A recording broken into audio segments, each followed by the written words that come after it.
ये बात दुरुस्त है कि साइफर पर तहकीकात की जाती तो इमरान खान साहब असम्बली में वापस आ जाते?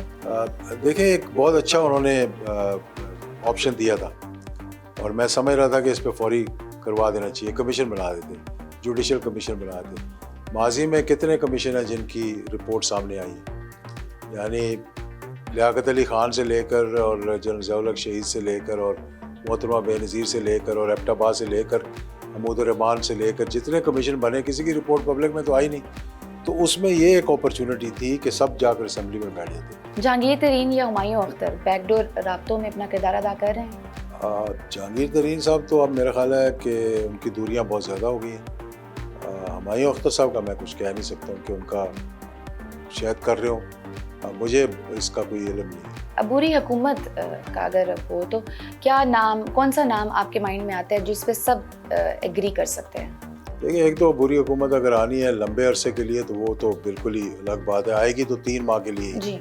तो अगर 3 माह के लिए आती है तो कोई भी ऐसा नाम हो सकता है, किसी पुराने सेक्रेटरी का, किसी जज का, जैसे माजी में आते रहे। कोई आप मतलब कोई आपके माइंड में कोई ऐसा नाम हो जो आपको लगता है कि तो बाकी सब नाराज हो जाए। इमरान खान से मुलाकातें तो आपकी रिपोर्ट है, पीडीएम में आप किससे राब्ते में हैं?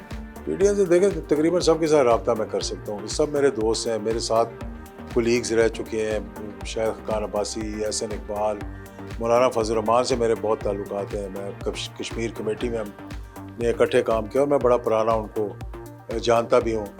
यहाँ तक कि पीपल्स पार्टी के बहुत से ऐसे लोग हैं और मैंने ये बात कही भी है, मैं दोबारा इसको दोहरा देता हूँ कि इस मौजूदा सूरत हाल में अगर थोड़ा सा बेटर सेंस प्रिवेल करे तो पीपल्स पार्टी एक ऐसी है जो लिंच पिन है, जिसके पास यानी कि फैसले की कुव्वत है। वो ऐसा किरदार अदा कर सकते हैं जिससे कि ये सारा मसला जो है वो हल की तरफ जाए। आप क्यों नहीं अपनी पार्टी को इतना मजबूत बना सके? अगर मैं उस वक्त आगे खड़ा हो जाता तो मैं पार्टी को टेक ओवर कर लेता। आज ये कहा जा सकता है कि पीपल्स पार्टी दाएं बाजू की जमात बन चुकी है? पीपल्स पार्टी तो इस वक्त मफादात की जमात बन चुकी है, ना दाएं की है ना बाएं की। एजाजुल हक साहब, ये बताइए कि आपने नवाज लीग में जाने की कोशिश भी की, आपके वालिद को रूहानी बाप का दर्जा देने वाले आपको पार्टी में शामिल करने को क्यों नहीं तैयार थे? देखें, कोशिश नहीं की, नून लीग को बनाया मैंने जी, मतलब हम लोगों ने बनाया मुस्लिम लीग नून को। नून तो बाद में बनी ना, पाकिस्तान मुस्लिम लीग थी, उससे पहले ये इस्लामी जमहूरी इत्तेहाद की एक पार्टी थी। जब हादसा हुआ 1988 में तो उसके बाद तो नवाज शरीफ साहब मेरी वालदा के पास आए थे कि या आप या एजाज भाई आगे आएँ, मेरे बस की बात नहीं है, क्योंकि मेरे वालिदैन को अपने बच्चों की तरह समझते थे, मेरी वालदा को भी अपनी वालदा की तरह समझते थे। तो उन्होंने फिर हमें कहा कि आप आगे लगें तो मेरे बच्चे आपको सपोर्ट करेंगे। तो फिर हम इसी जमात के साथ रहे। मैं सीनियर नायब सदर था पाकिस्तान मुस्लिम लीग नून का जी, और एक सीनियर नायब सदर था उनके बाद। तो बाद में इख्तलाफात पैदा हुए हमारे 1999 के कू के बाद, जब नवाज शरीफ साहब ने फैसला किया कि मैं मुल्क छोड़ के सऊदी अरेबिया जा रहा हूँ। अच्छा। तो पीछे वो पता नहीं कुछ जवेद हाशमी साहब के नाम कर गए पार्टी, वो किसी के मतलब उसका बंटवारा हो गया। तो उस वक्त फिर हमने अपना एक हमख्याल ग्रुप बनाया, फिर मैंने अपनी जमात बना ली PMLZ। फिर मैं 2002 का इलेक्शन उसी पे लड़ा, अगले तमाम इलेक्शन उसी पे लड़ा। नवाज शरीफ ने कब और क्यों ये फैसला किया कि ज़ियाउल हक के नाम की अब उन्हें ज़रूरत नहीं है? मेरा ख्याल है कि इज़्ज़त तो वो थ्रू आउट करते रहे। 1989 में उनकी पहली बरसी हुई थी, उससे लेके 1999 में अक्टूबर में कू हुआ, अगस्त में उनकी बरसी थी। तो एक भी बरसी नवाज शरीफ ने मिस नहीं की जिसमें वो ना आए हों, तकरीर ना की हो। लेकिन 2002 में जब 1999 में कू हुआ और उससे लेकर जब तक वो पाकिस्तान से बाहर नहीं गए, उस दौरान कुछ फ़ौज के साथ उनके बहुत से इख्तिलाफात पैदा हो गए, यानी उनके जहन में फ़ौज के ख़िलाफ़ उमड़ आई। पिछले दिनों तकरीर के अंदर फ़ौज को बुरा भला कह दिया था, फिर हमने उनको जवाब दिया जाके। तो हमारा क्योंकि एक ऐसा ताल्लुक़ है, रिश्ता है फ़ौज के साथ कि उसके ख़िलाफ़ हम कोई बात बर्दाश्त नहीं कर सकते। ये नहीं देखते हम कि ऊपर कौन बैठा है या नीचे कौन बैठा है, लेकिन इसको हम हम ओन करते हैं इसको। वो हमें बेशक ना ओन करे, हम उसको ओन करते हैं। नवाज शरीफ अब ज़ियाउल हक के मज़ार पर भी नहीं जाते। आपने आखिरी बार कब उन्हें बरसी में शिरकत की दावत दी थी? मेरी उनसे फिर रब्ता हुआ था 2013 में जाके। मतलब वैसे तो आगे पीछे कहीं ना कहीं मिलते रहते थे। 2013 के इलेक्शन में जब हम गए अपना पार्लियामेंट के अंदर, तो फिर 2013 से लेकर 2018 तक हमने उनका पूरा साथ दिया। और साथ इस तरह दिया कि मुझे कमेटियों में डालते थे धरने के नेगोशिएट करने के लिए, तारुल कादरी साहब से और इमरान खान साहब से, और दिन में 2-2 3-3 दफ़ा मुलाकात होती थी। जैसे ही इलेक्शन अनाउंस हुआ और हमारा ये तय था कि हम आपके साथ चलेंगे, हमारे 3 MPA भी थे पंजाब में, उनको हमने वोट भी दिए, उनके सेनेटर्स को वोट दिए, कोलिशन पार्टनर थे। जैसे ही इलेक्शंस का ऐलान हुआ मेरे खिलाफ कैंडिडेट दे दिया, हालांकि वादा करते रहे थ्रू आउट कि हम आपके खिलाफ नहीं खड़ा करेंगे, हम इकट्ठे मिलकर इलेक्शन लड़ेंगे। तो वहाँ से फिर मैंने कहा कि ये इत्मीनान नहीं किया जा सकता। नवाज शरीफ साहब जनरल रिटायर्ड ज़िया उल-हक साहब को क्या कहकर मुखातिब करते थे? ये तो मुझे इतना तो याद नहीं है मुझे, लेकिन जनरल साहब कहते होंगे मेरा ख्याल है। अच्छा, डैडी नहीं कहते थे। ठीक।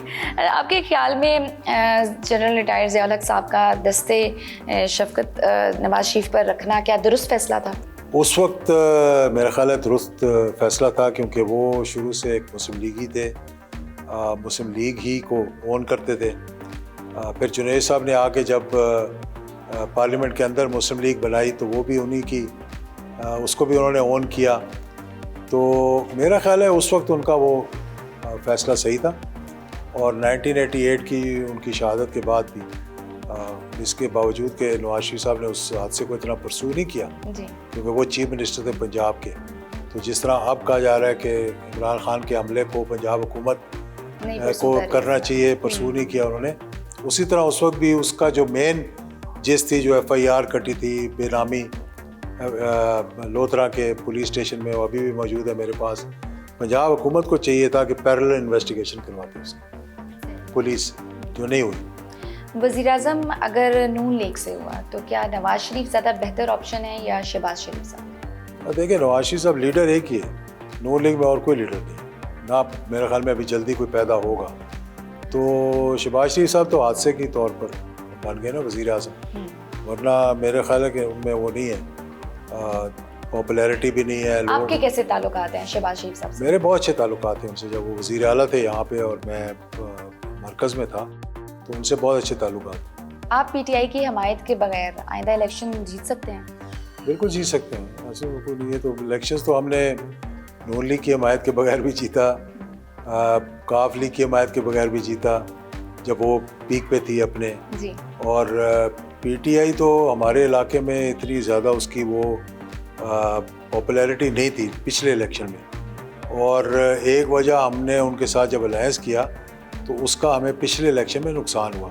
आज इमरान खान की जहाँ पॉपुलैरिटी है, अगर उनके साथ मैं मिल के लड़ूंगा तो मुझे बहुत सपोर्ट मिलेगी, यानी इसमें कोई शक नहीं। चौधरी निसार एतजाज़ एहसन को अब इमरान खान PTI में शमूलियत की दावत देते हैं, क्या कभी उन्होंने आपको भी अपनी पार्टी में शामिल होने की दावत दी है? बहुत मरतबा। अच्छा। हाँ, मेरे उनसे बहुत पुराने ताल्लुकात हैं, इमरान खान साहब से 1980s से ताल्लुकात हैं। और मेरे छोटे भाई ने एक बनाया हुआ था प्राउड पाकिस्तानीज़ के नाम पे ऑर्गेनाइजेशन बनाई हुई थी, एम्बुलेंसेस वगैरह ये वो, तो उसके लिए वो सालाना प्रोग्राम करवाते थे। अनवर मकसूद साहब उसके कॉम्पेयर होते थे और मेरे वाले साहब खुद जाया करते थे 81, 82, 83 में। और चीफ गेस्ट 2 साल इमरान खान साहब थे। अच्छा। तो छोटे भाई के साथ तो बहुत ताल्लुकात हैं।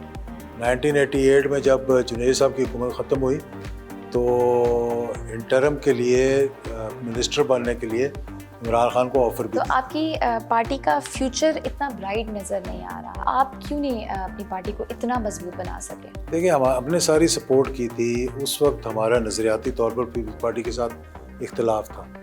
अगर मैं उस वक्त आगे खड़ा हो जाता तो मैं पार्टी को टेक ओवर कर लेता। हमने अपनी पूरी सपोर्ट दी कि हम अपने मुखालिफ के साथ लड़ें, और सपोर्ट जो है हमने नवाज शरीफ को पूरी दे दी। अच्छा। तो जब वो बन गए अपना 93 में, फिर खुद एक लीडर भी बन गए वो। फिर 2002 में हम अलग हुए, तो फिर पहले काफ लीग और फिर मैंने अपनी जमात बना ली। ठीक है, हमारी छोटी जमात है, लेकिन असर और रसूख हमारा काफ़ी है। बिल्कुल। आज ये कहा जा सकता है कि पीपल्स पार्टी दाएं बाजू की जमात बन चुकी है? पीपल्स पार्टी तो इस वक्त मफादात की जमात बन चुकी है, ना दाएं की है ना बाएं की है। उनका भी वो नज़रिया वो नहीं है जो जुल्फ़िकार अली भुट्टो का था, जब आप कह सकते थे कि वो बाएं बाजू की जमात है। उन्होंने सोशलिज्म, जी। वर्दी शर्दी ये वो सारा किया था। मोहतरमा भी एक बहुत बड़ी मतलब अपने वक्तों की एक बहुत बड़ी सियासतदान थी। अब पीपल्स पार्टी में कुछ नहीं रह गया। अब जरदारी साहब का बेचारे का ना आगे कुछ है ना पीछे कुछ है, और बिलावल भुट्टो जो है वो it will take him time to grow. People's Party के कुछ वर्कर्स ने बेहुरमती की थी ज़िया-उल-हक साहब के मज़ार की, तो आपने डिमांड किया था कि बिलावल साहब या जरदारी साहब माफ़ी मांगें, तो क्या उन्होंने माफ़ी उन्होंने कहा मांगी थी? उन्होंने कहा था। उन्होंने मुझसे तो डायरेक्टली नहीं मांगी थी, लेकिन उन्होंने उसे कंडेम किया था, तो हमने एक्सेप्ट कर लिया। बिल्कुल। चलें, थैंक यू सो मच, बहुत अच्छा लगा आपने हमें टाइम दिया और इतनी सारी बातें की। मुझे दीजिए इजाज़त, अल्लाह हाफ़िज़।